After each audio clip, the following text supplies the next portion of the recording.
The most successful creators prioritize conversation over performance. And I'm saying this because of everything going on with Jacklyn Hill. I can do a killer smoky eye because of Jacklyn Hill. I followed her makeup tutorials for a very long time. I was part of her community. I watched her YouTube videos religiously. I don't follow her anymore. And I know people change, and that's okay. That is fine. Life happens, right? But I do think it's very important, especially if you have a personal brand, if you're building something online, people are following you. You have to listen to your people, and you have to do that market research, and you have to be community led. When you are building a personal brand online, yes, it's personal, it's you. But it's not just about the external things, the material things, the luxury things. It's you as in who you are as a human. And when you are building a community-led audience, people who are starting conversations, loving what you're putting out, really engaging with you, following you, they are relating to you in some way. Yes, some people love the, I want to be unrelatable, blah, blah, blah, blah, blah. But yes, you can be unrelatable with your luxury items, etc. But you can also be relatable with who you are as a human. We can relate to small parts of a person, relate to their story, the lessons that they've learned, the challenges they faced, things that they've been moving through, what they've accomplished, oopsie moments they've had, their personality, what they love, what they hate, their perspectives, their POVs. We can relate to small parts of those things. And that allows us to build trust and resonance with that creator. And we want to be a part of their community even more. So when I talk about personal brand building, it's not just you. It's producing content that allows people to build that relatability in some part of your journey. It could even be a small part. For example, we followed Alex Earle for a very long time. Her lifestyle might be unrelatable. I don't party that much. That feels unrelatable to me. But I relate when she showed her complete messy house. I relate when she showed her family dynamic. I don't have to relate to the external or other things with someone, but I can relate to something else and want to follow along. I think that we're always learning, especially when we're creating on this app. We're always learning what works and what doesn't, but it's so important to listen to your audience. And yes, you can be successful and relatable. People want that intimacy and bond over that influence, right? The creators that are successful aren't just the ones focusing on performance or etc. They're very close to their audience. They're very community-based and community-led. Again, as I say, luxury isn't the problem. It's just the disconnection that can be the problem, right? I also think TikTok and the landscape has changed. When I first got on the app, people were dancing everywhere. And then people moved into doing this, and this. Things are going to change. But now we're in a place where people want to know who you are. They just want that authenticity. They want that face to cam. We want to feel like we're FaceTiming you, etc. Cool, you can do your luxury hauls. You can show us your success, etc. But we need a little bit more deeper. We need the deeper conversations. And I think that's what people are craving. And honestly, a lot of creators, and Jacklyn Hill, she was doing that a lot on YouTube as well. When she was doing the makeup tutorials, when she was, showing behind the scenes, she was doing that. And that's something that we can still bring into TikTok as well. Hey, Jaclyn, we can't afford groceries right now. We're barely getting by. All of us. We don't want to see which $4,000 purse you just bought. We don't want to see that. I'm sorry. It's not relatable. It's not relatable to any of us. Complaining about views while living that kind of lifestyle and having that kind of money is ridiculous. Absolutely ridiculous. My name is Jaclyn, and I am a Stanley-aholic. I fear I blacked out. Let's do a shoe haul. We are finally going to clean out my sneaker collection. I'm done. I'm back, you guys. I'm standing in front of my beverage fridge, so you know what time it is. We've got to restock this entire thing. Yes, I'm in my pajamas. Once again, I have no makeup on. On a real note, I just feel like so much heavy stuff is going on behind the cameras in my life. This right here is supposed to be my daily/weekly makeup. This is not my whole makeup collection. Try caviar on McDonald's chicken nuggets. I saw Avery do this. this. I mean, truly, this is the kind of gluttony that we see in the Bible. You ask your followers why you're not connecting with them anymore, why that you as someone who has millions of followers can't reach 30K views on a video.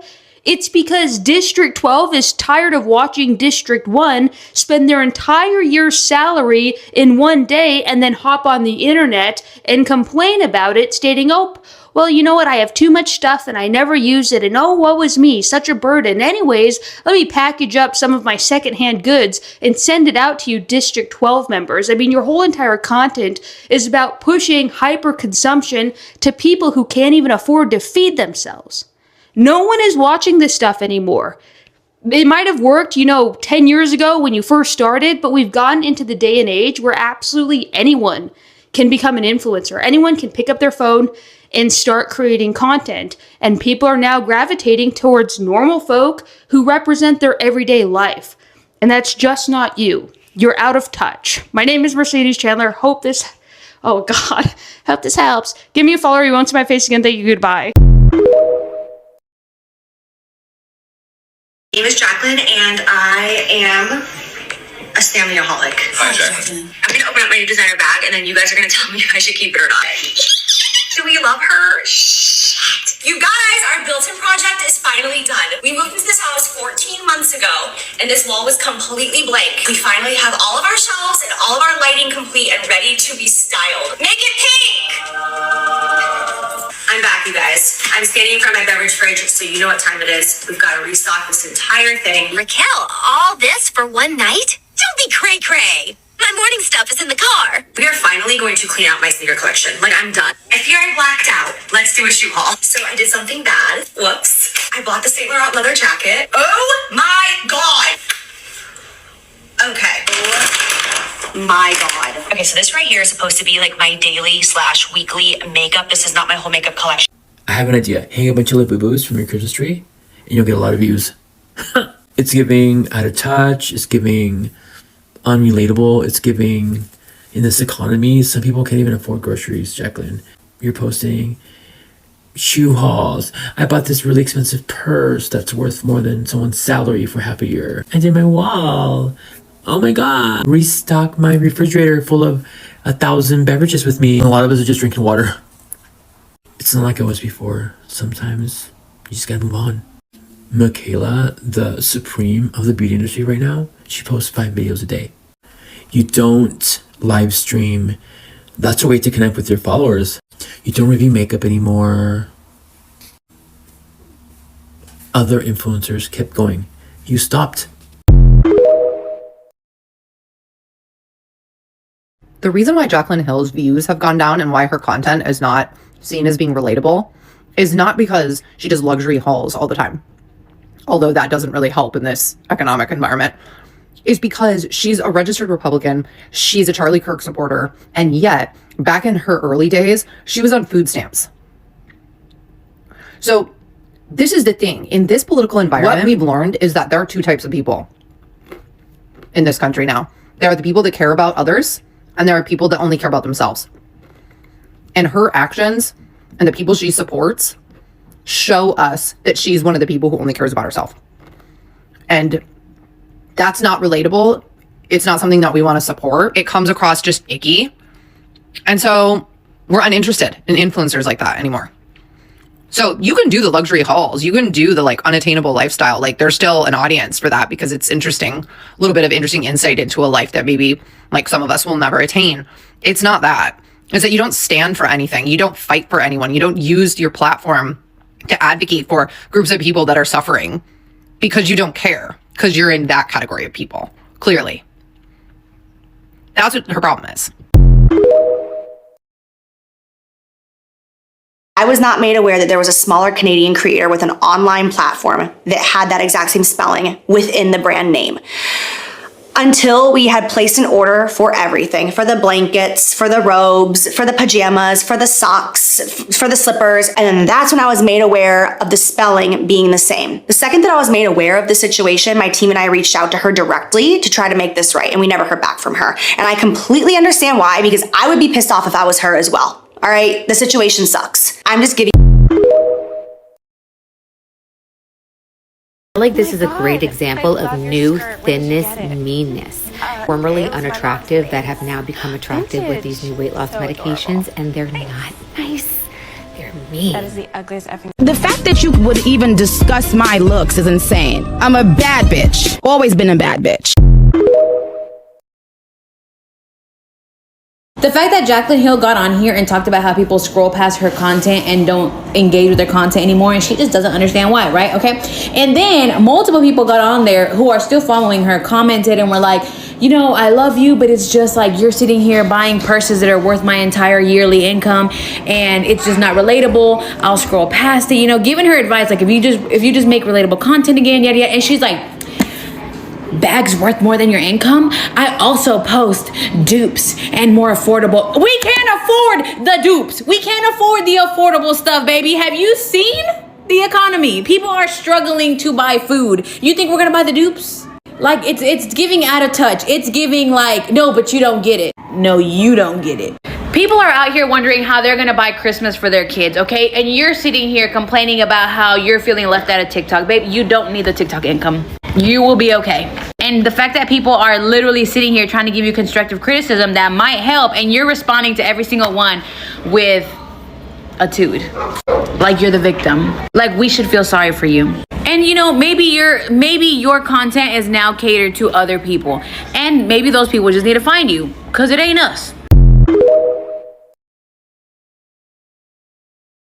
I'll get to the point. We're burned out from the sponsored fake script content. Paid promotions, TikTok shop, ads every other scroll. And honestly, nothing feels authentic coming from influencers anymore. Jaclyn Hill recently asked her audience, what do you guys want to see? We grew up. We have bills. Real life responsibilities now. Most of us aren't living a luxury bag unboxing lifestyle. We're not buying 20 foundations at once or tossing bins of barely used makeup away. It's not a lot of our realities, so the content feels out of reach. On TikTok, I want fast, real content.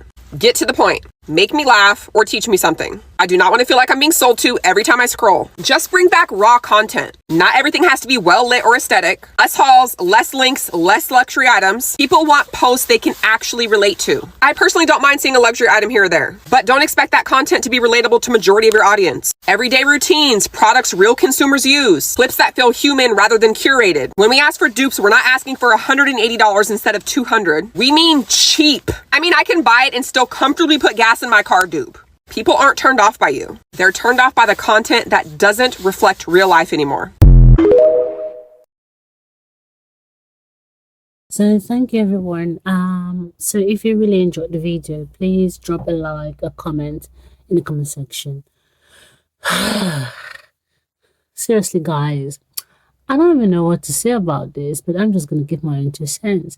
I think like if I look back at the YouTube content like in the last 10 years, it has kind of a little bit changed, and especially with the TikTok. I also did relate with the woman who said when she joined TikTok like early 2021 and towards like 2022 and very early 2023, guys, it was mostly singing, it was mostly like duetting people in singing, and it was mostly like dancing. TikTok was a dancing app. Guys, I remember when they were making trends, like TikTok was like a dancing app. They were making like trends and people were dancing. Like, guys, I remember TikTok. TikTok was all about dancing. There is no TikTok video you open and you will not see dancing in it. And I think that what ruined the vibe TikTok had was the TikTok shop. And I would say, yes, it brought TikTok a lot of money to have TikTok shop where people could sell their items. But guys, what also ruined it was that also it actually ruined the vibe. Now you've got people having podcasts, you've got people selling stuff on TikTok, you've got people doing other things than dancing. And I'll say something that is trying to come back on trend is like the dancing challenge. It's been a while since we saw TikTok as a dancing app. Right now, will I say TikTok is a dancing app? No, I would say TikTok is actually a shopping app. So like in regards to people saying now people can no longer relate to the content, it's true. People can no longer relate to the content because like, and this also reminds me of like 2 influencers which is Jackie Aina and Patricia Bright. So Patricia Bright is a UK influencer that's based in the UK, and of course Jackie Aina is based in the United States. Guys, if you go back to Jackie Aina's content videos, like back in YouTube, it's just about 3 years ago that Jackie Aina stopped doing YouTube. But I could remember those days, like about 4 or 5 years ago, when Jackie Aina did like makeup YouTube videos. Guys, I don't remember when Jackie Aina also had her makeup line.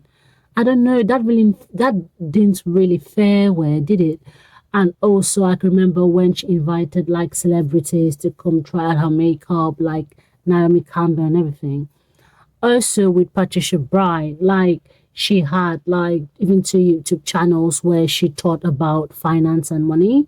She also had like a YouTube show that came out on YouTube Original. And it's quite crazy how we've seen those two people gone through like different phases of life. And this is the same thing that Patricia Bright complained of. Yeah, she complained that people no longer watched her channel, people no longer watched her, people no longer did support her. And that support related to maybe the amount of views she had from YouTube. It's because she stopped posting anymore. She stopped posting anymore, and people felt this sort of disconnect, and people started feeling that she was like a bluff, and that she was hyper fixated on transitioning from like the content she used to do, which is like shop hauls from Zara, from Shein, and even shop hauls from Primark.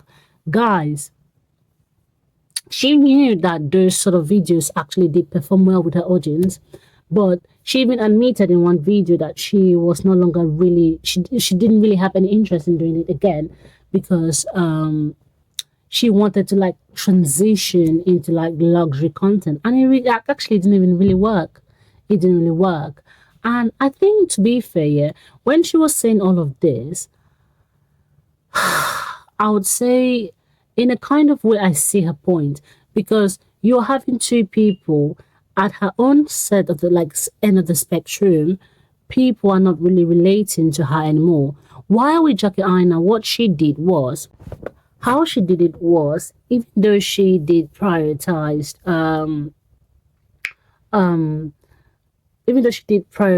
people watching her and didn't want like to fall off, and actually wanted to like connect with the audience, what Jackie Aina did was introduce like the luxury content bit by bit, bit by bit. It took her about 2 full years before people actually said, this is a lady that's living in luxury. So it actually took time for the audience she actually created. She actually gave them a timeline of whether they wanted to stick with her or not. And that is exactly how she entered the luxury market of TikTok. Yeah, that is exactly how she entered the luxury market of TikTok. And if you want to know that, right, I don't think Jackie Aina has ever like done. I don't like, if you look at Jackie Aina's content, it's not mostly about luxury bags. Guys, there is something about luxury bags that tick people off. There's just something about luxury bags, like unboxing luxury bags that tick people off, because you're unboxing bags that are worth 50,000, and that's someone's salary for a year after taxes. So I get how people would just scroll past because they know they can afford it. So with Jackie Aina, what you mostly see is her doing like the shopping haul, and she's got this like very magnificent house that she doesn't really need to put it in your face that she's rich. You just know she's rich. And in a sort of way, even though you don't have that kind of house, you can relate to her and say, oh, yeah, she's living in that good house, but I mean, I want to get there one day. So, and one thing she shows to know that she's got luxury is her perfumes. And guys, these are perfumes that people can actually also afford as well. Like you've got like the perfumes of about, let's say, 150, $200 or £200 Yes, I know that these are tough times, but that sort of luxury is luxury that people can say, you know what, I can relate to. I can relate to that sort of luxury. Do you know why? Because I can save up for 2 months to buy that perfume. So that is how she does her luxury content. Or she can, let's say, okay, let's do like a luxury shopping grocery haul. Like a normal grocery shopping that can cost about, let's say, $400. And that actually, that shopping is going to take her for 2 weeks or maybe 1 week. People can still relate to that, because if you're having like your normal YouTuber who is not up to like the stand, like the actually like up to the status of Jaclyn is doing like $300 luxury haul, and Jaclyn just comes and says, okay, this is a $400 luxury haul. People are gonna relate to it. People are actually gonna relate to it. There's some sort of luxury that people can relate to, or people can aspire to relate to, why there are some luxuries that people cannot just relate to. And I think that is where Jaclyn hit the gold mark, the gold point. Same with like in the others, like on the other hand, with Patricia Bride, there was a time when there's this YouTube video of her that came out, and people were saying, oh, she's a little bit of a bluff. She's crying because she misplaced a $50,000 bag, which is a Birkin. Guys, do you know what it means to misplace a $50,000 bag? That's crazy. That is crazy. And I think that is the two end of the spectrum I'm talking about. Guys, like with these YouTubers, if you want to see like your YouTubers from the early 2014s and 2015, they have gone away, they have gone like out, they have gone on to do like very different things. Like, it's so crazy how YouTubers like, you see KSI, they still do YouTube. Isn't it crazy that someone like KSI still does YouTube, and people are still able to like relate to him? Why you can see like the Paul like the Paul brothers, Logan Paul and Jake Paul, they have managed to transcend like the YouTube by trying to diversify their audience. Like KSI is kind of like a musician, and also does a little bit of boxing on the side, and also came out with Prime as well. Prime, that is a very popular drink. And so in this case, I think people have to learn, especially like the YouTubers, they have to learn how to like diversify like the stream of incomes and everything. And it's what people like Jaclyn, even Patricia Bride, and also like did I say the Paul brothers? Yes, them. They have been able to like diversify that income to actually stand the test of time. Another example is like Mr. Beast. Yeah, Mr. Beast. Mr. Beast have been able to transcend just being a YouTuber. He didn't only start by that. When he discovered that he was getting more popular, he went on to open Beast Burgers. He went on to open like confectionaries, his own confectionaries line, like chocolates in supermarkets. Guys, that is very big. So that's how you use your fame if you're a YouTuber. Like, I don't know if she has maybe diversified her income, because you're not just gonna like keep on opening bags for luxury brands for the last 10 years. You need to come up with something. Okay, with like her fame, did she come up with like a makeup line? And even if it was not successful, are there other lines that she would have maybe done a collaboration with those big luxury brands, so she could like have at least a name, maybe have a line with them, maybe a 10-year contract, something to keep her name relevant. And I think it's not only about like not being able to afford it, it's also how to connect with your audience. I think Patricia Bride still knows how to connect with the audience. And I do believe the reason why Patricia Bride is having this difficulty of actually still relating with the audience here in the UK is because here in the UK, people like people here in the UK have like this craps in the barrel mentality where they don't want to see anybody like be more successful than they are. Meaning they have no problem with watching you when you're very poor. But when you start getting an amount of wealth, people start removing their hands off you. They don't want to support you. They don't want to buy anything you're selling. So that's a craps in the barrel mentality. And I think it's kind of like the main mentality in the UK. And this is also not an idea that I came up with myself. Even business owners, like there was this video I was watching where a woman is now worth 100 million, and she said her brand would have never done well if she never would have left the UK for America to start the brand. So it's crazy to me that if people are saying she has to change this and that and she's not hearing, then people are not going to watch her, because that's just the truth of the matter. I don't even know who she is, but I just said, okay, I'm seeing lots of people talk about her. Let me do a video on her. I mean, the only video I saw of her that I knew, of course, she had had a certain level of popularity was because she did a video with Kim Kardashian. Yeah, Kim Kardashian. And I think the video seems from like 2 or 3 years ago. So I was like, oh, I mean, she's been in some places, you know, where it shows that she has like reached a certain level of like celebrity status. So guys, this is all I've got to say about the matter. If you have any opinion, please make sure to drop it in the comment section. If you disagree with me, I don't mind, still drop in the comment section, and please be polite, because I do not appreciate bullying. I don't like it. I'm also a human being at the end of the day. So thank you very much for sticking with me. Thank you.